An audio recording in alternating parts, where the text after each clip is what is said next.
to make a meal so I can change and act strange. Get a Andre 3000 wig with some bangs. I'll hang and bang your frame like the Predator do. Turn in your Tyler with Akuo Performance, and we're here today to look at a video on how do we mitigate hunger. So a friend of mine sent me a video and asked me to do a reaction to it and essentially see if there was anything I could build upon with it. But before we get started, do me a favor, like, subscribe, comment, follow, all of the above. So let's get right into it. Let's go ahead and start watching the video and see what he's got to say. 3 tips for dealing with hunger if you're eating in a deficit or in a contest prep.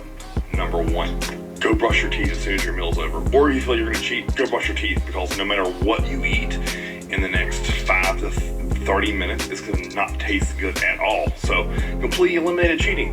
Brush your teeth, good for dental health, and you won't wanna eat any trash food. Number 2, simply take a nap. Shocker, right? If you're sleeping, you won't be hungry. So literally lay down, boost your recovery, and get to that next meal sooner. Then finally, number 3, diet sodas. So diet root beer, diet Sprite, chug a bunch of cold water, all that works really, really well and satiates you and kind of get your stomach full before it's time to eat your next meal. Do 1 or all 3 of those tips and make it to the next meal, make it to the stage, and be. All right, I think I've seen enough. So, okay tips. First 2, probably not the best. I mean, maybe they work for some people, but I wouldn't say that they would probably do that well for the masses. I mean, if you're really hungry, you're deep into a cut, you're not gonna care if you brushed your teeth. And if you're really hungry, it's probably hard to go to sleep because all you can think about is food. So I'm not sure that's really the best advice either. Now, I do like the one on the diet sodas tip or sparkling water, whatever, you know, just something carbonated, kind of fill up space in your stomach. So I do like that tip. Kudos on that one. Now, what would I add to it? Well, first off, making good choices right from the start. So what does your macronutrient distribution look like on your diet? If you have a macronutrient setup that is not ideal for your specific needs and doesn't keep you satiated, then you might want to adjust that profile around a little bit. For most people, keeping the proteins high will typically take care of satiation.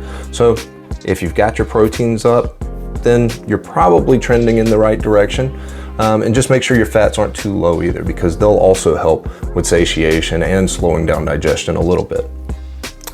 Past that, food viscosity, really important thing that a lot of people overlook. So when we're talking about food viscosity, I know your mind may automatically go thinking like motor oil, but when we're talking about food viscosity, think of it in the context of like, are you having steak or ground beef? Or are you having a plate full of fruits and veggies? Or are you putting it in a blender and making a smoothie? Which one do you think will digest a lot faster and you'll be hungry faster versus one keeping you full longer? The ones where you have to chew on them and it's gonna take you longer to eat is the one that's probably most likely gonna keep you full the longest. Why? Because you have to do the mechanical digestion, which helps send signals throughout the body to prep the digestive tract, which then helps a feedback loop to the brain, which can, once appropriate, tell the brain that you're full. So that's one mechanism. Another mechanism is that since the mechanical digestion has been done by another instrument, whether it be a meat grinder or a blender, they have done it so much more than your chewing action will, that it will just simply digest faster because of food surface area exposure and the ability to interact with acids and enzymes much faster and break down into its constituents and disperse throughout the body. So those are huge right there. Just think about food viscosity. Another thing to think about is the volume of your food. So are you eating very calorie dense foods, or are you eating high volume, low calorie density foods? A lot of times you'll hear suggestions to stay away from packaged foods. And that's not to mean that all packaged foods are bad. There's some that are perfectly fine. But oftentimes what you find is that you have small portions of food with a lot of calorie content. So when you think about high volume, low calorie foods, an easy one to think of quickly is salads. And sometimes people that are deep into a cut or a calorie restriction will lean into things like salads to help fill the space in their stomach, to give them a fullness effect. Another thing to think about is melanotan. Melanotan for acute needs will crush your appetite. There's a reason they call it skinny tan. So that's an option. Another one is stimulants. You've got, ones that are probably used pretty often by most of the world is going to be caffeine and nicotine. There are obviously other stimulants you can use, yohimbine, yerba mate.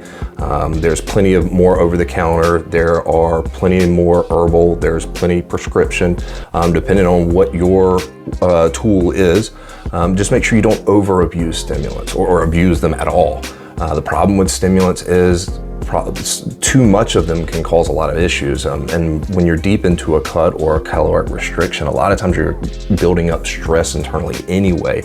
So adding to that stress, like using a stimulant, can sometimes be like pouring fuel onto a fire. So just be careful with them. And then one of the last things to think about was is a supplement I saw recently called Apoline, and I believe it was by Gorilla Mind Supplements. So what that one is essentially doing is acting as a food volumizing agent, or it's a supplement that volumizes in the stomach once it hydrates. So the same effect that we were talking about earlier, but lower barrier to entry just by taking a supplement.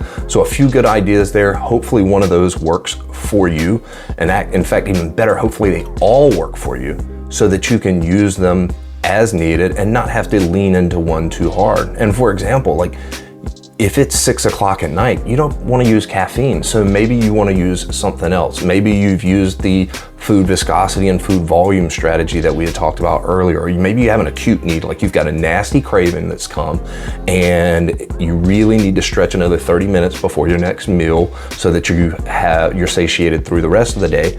Well, then maybe something like a melanotan is better for you because it's not stimulating, it'll crush your appetite and it'll do it in the moment almost. So think about those things. Hopefully one of these will work for you, and stay tuned for more content. Thanks.